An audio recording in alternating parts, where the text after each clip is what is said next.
పై ఇప్పుడు లైవ్ షోను పరకాల ప్రభాకర్ మీకు అందిస్తారు. Over to Parakala. ధన్యవాదాలు దీప. శాసనసభ ఇవాళ కూడా ప్రశాంతంగా జరగలేదు. ముఖ్యంగా ప్రధాన ప్రతిపక్షం అడిగినటువంటి వాయిదా తీర్మానాలను తిరస్కరించడంతో వారిని సస్పెండ్ చేయడం, గందరగోళం, ఆ తర్వాత ఇతర విషయాల మీద ఇతర విపక్షాలు వాకౌట్ చేయడంతో తీవ్రమైనటువంటి ఘర్షణ వాతావరణం ఇవాళ శాసనసభలో నెలకొంది.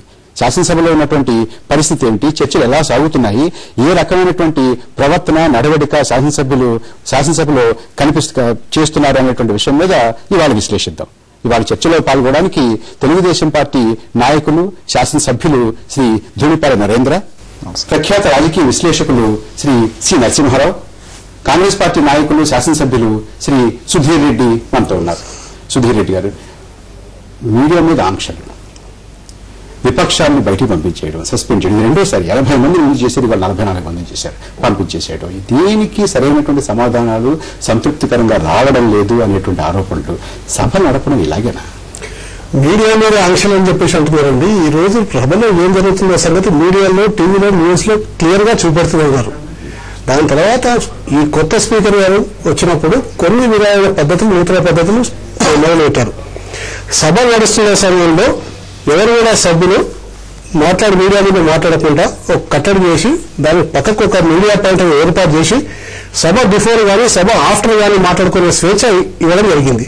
దాన్ని మీడియా కట్టడి, మీడియా ఆంక్షలు ఏ విధంగా అవుతాయండి?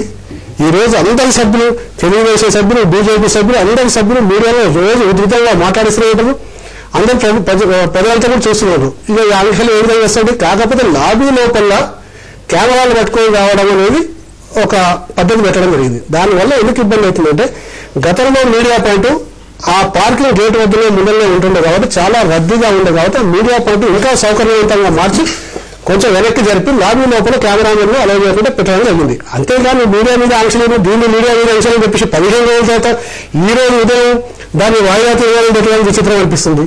మీకు అందరికీ తెలిసిన విషయం, వాయిదా తీర్మానం పెడితే సుధీర్ రెడ్డి గారు మీరు చెప్పినట్టుగా దాన్ని అనుమతించి దాని మీద చర్చ చేసి మీకు నచ్చి చెప్పి ఇది బాగానే ఉంది, పర్వాలేదని చెప్పించచ్చు కదా. లేదండి, వాయిదా తీర్మానం అసలు వాయిదా తీర్మానం దేనింటారు? చాలా అంత తీవ్రమైన విషయం అండి. ఏ రాత్రి తుఫాన్ వచ్చిందో, లేకపోతే రాత్రి భూకంపం వచ్చిందో, చాలా జననష్టం, ప్రాణ నష్టం జరిగింది, అతలాకుతలం అయిపోతుంది కాబట్టి ఈ విషయాన్ని సభలో చర్చించుకొని దానికి పరిష్కారం కనుక్కోవాలని దానికి వాయిదా తీర్మానం పెడతారు. 15 రోజులు సభ నడుస్తున్నప్పుడు వాయిదా తీర్మానం మీద అంశాలు గుర్తురాయండి. తెలుగుదేశం పార్టీ గుర్తుకొచ్చారా? సుధీర్ రెడ్డి గారు అడిగితే మీరు కాదన్నారు. కాదంటే సస్పెండ్ చేసేయండి. లేదండి, పంపించేసేయండి. ఇది ఒక రోజు ప్రాక్టీస్ అండి. ఈ రోజేమో మీడియా మీద అంశాలు, మీరేమో వీరప్ప మొయిల్ గారు ఏదో స్టేట్మెంట్ పేపర్ చూసి దాని మీద ఇబ్బంది, మొన్నగా కరోనా మీద, అంతకన్నా ముందు అధిక ధరల మీద. అంటే రోజు క్వశ్చన్ అవర్ అంటే ఈ 294 మందికి సభ్యులకు సంబంధించిన క్వశ్చన్ అవర్ అండి. ఈ క్వశ్చన్ అవర్ ఏదో విధంగా అడ్డుకొని ఆ క్వశ్చన్ అవర్ సరిగ్గా జరగకుండా చూసుకొని మీడియాలో, టీవీలలో పడి తమ పబ్లిసిటీ కోసం ఉదయం క్వశ్చన్ అవర్ని ఈ విధంగా నష్టం జరిగేస్తుంది. సభ ఈ విధంగా జరిగితే రాబోయే రోజుల్లో శాసనసభలో మేమందరూ సామాన్య ప్రజానీకం అందరం కూడా మిమ్మల్ని అందరినీ ఎన్నుకుని అక్కడ పంపిస్తే సరిగా చర్చ జరగట్లేదు అనేటువంటి అభిప్రాయం అందరికీ కలుగుతుంది. కారణం దానికి ఎవరు కారణం? తెలుగుదేశం సభ్యులు కారణం. ఎందుకంటే బీఏసీ కమిటీలో ఇంతకుముందు వీళ్ళందరూ కూడా ఆల్ పార్టీ సభ్యులు కూర్చొని మీటింగ్ పెట్టుకున్నప్పుడు స్పష్టంగా డిస్కస్ చేయడం జరిగింది. అందులో కొంతమంది సభ్యులు కొన్ని అంశాలను నెరవేర్చిండ్రు. అంశాలు కూడా చర్చించుకుందామని చెప్పి చెప్పడం జరిగింది. దానికి విరుద్ధంగా ఈ రోజు సభలో వారి ప్రవర్తన ఉంది. ప్రతిరోజు క్వశ్చన్ అవన్నీ కాలవేస్తే విధంగా ఇంత ఘర్షణ వాతావరణం, సస్పెన్షన్, వాకౌట్లు, వీటన్నిటికీ ప్రధాన ప్రతిపక్షం ముఖ్యమైన కారణం అంటారు మీరు?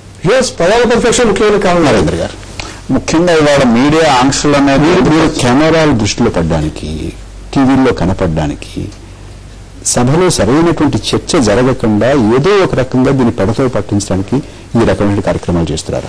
ముఖ్యంగా ఏంటంటే వాళ్ళు చెప్తా ఉన్న వాదన ఏదైతే ఉందో అది కరెక్ట్ కాదు, మా మీద ఒక ఆరోపణ చేయడానికి పనికి వచ్చేది. ఎందుకంటే అసలు సభలో లైవ్ టెలికాస్ట్ అనేది తీసుకొచ్చి, ఎందుకంటే సభలో ఏ విధమైన చర్చల సరళి కొనసాగుతా ఉంది, సభ్యులు ఏ విధంగా ఉన్నారు, ఏ విధంగా మాట్లాడుతున్నారు అనే అంశాలు ప్రజల దగ్గరికి వెళ్ళాలి. ప్రజలే అంతిమ న్యాయ నిర్ణేతలు కాబట్టి ప్రజల దృష్టికి తీసుకెళ్లాలనే దాంతో ఒక పారదర్శకత్వం తీసుకురావాలని అసలు ఈ లైవ్ టెలికాస్ట్ కి పునాది వేసింది తెలుగుదేశం ప్రభుత్వం అనేది గుర్తుపెట్టుకోవాల్సిన అవసరం ఉంది. దీనిలో ఇవాళ ముఖ్యంగా నేను స్పీకర్ గారిని కోరుతా ఉన్న సభ్యులు చెప్పారు 15 రోజుల తర్వాత ఎందుకు గుర్తొచ్చిందని.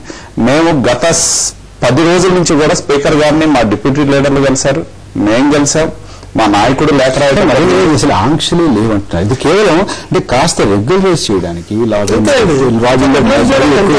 ఎక్కువ మంది లేకుండా కాస్తంత నిదానంగా పత్రికల వారితో టీవీ వారితో మాట్లాడడానికి చేసినటువంటి ఏర్పాటు కాదంట. ఇక్కడ ముఖ్యంగా ఏంటంటే ఆంక్షలు ఖచ్చితంగా ఉన్నాయి. ఎందుకంటే దీనిలో మనం చూస్తే వీటిని ఆంక్షలు ముఖ్యంగా ఇవాళ గత సంవత్సరాలుగా ఒక పద్ధతి కొనసాగుతా ఉంది ప్రెస్ కు సంబంధించి. గతంలో చర్చలు మీరు మీడియాతో మాట్లాడేటటువంటి స్వేచ్ఛ ఎక్కడ తక్కువైంది? అదే మేము చెప్పేది ఏంటంటే ఒకటి ఇక్కడ 2-3 అంశాలు ఉన్నాయి దీనిలో.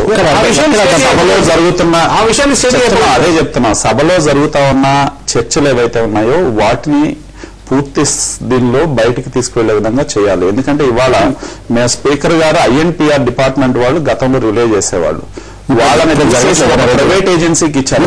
ఇప్పుడు జరగట్లేదు. వాళ్ళు లేరు, ఒక ప్రైవేట్ ఏజెన్సీకి ఇచ్చారు. దాత్రి అనే ఒక ఏజెన్సీకి ఇచ్చి ఏదైతే ఇందా సభ్యులు చెప్పినట్టు ఒక అడ్జర్న్మెంట్ మోషన్ కావచ్చు, ఒక నిరసన కానీ మేము తెలియజేసినప్పుడు సహజంగా ఆ కరువుకు సంబంధించిన ఫోటోలు కావచ్చు, ప్లే కార్డ్స్ కావచ్చు మేము చూపెట్టినప్పుడు గతంలో చూపెట్టడం ఇవన్నీ కూడా మా యొక్క ఆవేదన ఏంటనేది ప్రజలకు తెలిసే అవకాశం ఉండేది. ఇవాళ ఏమవుతా ఉంది, ఎప్పుడైతే మేము ఇవన్నీ కూడా చేస్తా ఉన్నామో మా యొక్క గొంతులు కానీ నొక్కే ప్రయత్నం చేస్తా ఉన్నారు. మేము ఎందుకు చేస్తున్నాం అనేది కూడా ప్రజలకి మా మీద అపవాదం వచ్చే అవకాశం ఉంది. కాబట్టి మేము చేస్తా ఉన్నది ఎందుకు చేస్తున్నాం, ఏ అంశం మీద చేస్తున్నాం అని తెలియాల్సిన అవసరం ఉంది. ప్రైవేటు వ్యక్తులను అక్కడ పెట్టి అది సరిగా బయటికి రావట్లేదు అంటారు. అదొక నరసింహరావు గారు, మీరు చాలా సునిశ్చితంగా పరిశీలిస్తూ ఉంటారు. ఏం జరుగుతుంది సభలో, ఏం జరుగుతుంది, టెలివిజన్ ఏ వస్తుంది, మీకేమనిపిస్తుంది? మీడియా మీద ఆంక్షలు ఉన్నట్టు, మీడియా మీద నిర్బంధాలు ఉన్నట్టు అనిపించట్లే. కానీ మీడియా మీద కొన్ని ఆంక్షలు పెట్టారు, అంటే రెగ్యులేట్ చేసామంటున్నారు వాళ్ళు. రెగ్యులేట్ చేస్తుంటే ఇప్పుడు regulation or is it restriction? Restriction లేదు. ఇప్పుడు ఏ అభిప్రాయం బయట రాకుండా ఉంది అంటే, ఒకటి వీళ్ళు మాస్టర్స్ ఎత్తుకెళ్ళే విషయం చూపించరా, అంటే TDLPలో వీళ్ళు ప్రెస్ కాన్ఫరెన్స్ పెట్టుకుంటానికి వీలు లేదని, అలాగే అసెంబ్లీ అయిపోయాక అరగంట దాకా కూడా ఎవరు అక్కడ మీడియా లోపల రాకూడదు, ఎవరు మీడియాని అడ్రస్ చేయకూడదని. ఇది స్పీకర్ అనవసరమైన విషయం. అది అంత రెగ్యులేట్ చేయక్కర్లేదు. ఇప్పుడు TDLPలో ప్రెస్ కాన్ఫరెన్స్ ఉంటే వాళ్ళకింటే నష్టం. ఇప్పుడు ఒకటండి, అది కేవలం ప్రజలందరికీ కూడా ఉన్న హక్కు. అది అసలు అక్కడ ఏం జరుగుతుందో స్పష్టంగా తెలుసుకునే విషయం అనేది ప్రజలకున్న హక్కు. వీళ్ళందరూ కూడా ఏ విషయం మీద, ఏ అంశం మీద ఏమనుకుంటున్నారు, వాళ్ళ అభిప్రాయాలు ఏమిటనేది ఖచ్చితంగా మనందరికీ తెలియాలి. కానీ దురదృష్టవశాత్తు గత 20 ఏళ్ళుగా మనం అసెంబ్లీ పైగా లైవ్ ఇస్తున్నప్పటి నుంచి చూస్తున్నాం ఒక విషయం. ప్రతి ప్రభుత్వం కూడా అసెంబ్లీ ఒక ఎపెండిక్స్ అనుకుంటారు, తనకు అనుబంధం అనుకుంటుంది ప్రభుత్వాలు అంతే తప్ప మనం కూడా ఆన్సరబుల్. అక్కడ మనం కూడా మామూలు బేర్ హ్యాస్ వెళ్లాల్సింది అసెంబ్లీకి. ఏమైనా అక్కడ మంచి సజెషన్స్ వస్తే మనం అనుసరించాలి, లేదా మన విషయం మనం చెప్పుకోవాలి, లేక మంచి సజెషన్ ఏది వస్తే మన విధానాలు మార్చుకోవాలి, మన పద్ధతులు మార్చుకోవాలి. ఏ ప్రభుత్వం కూడా హ్యూమిలిటీ కనపట్ల.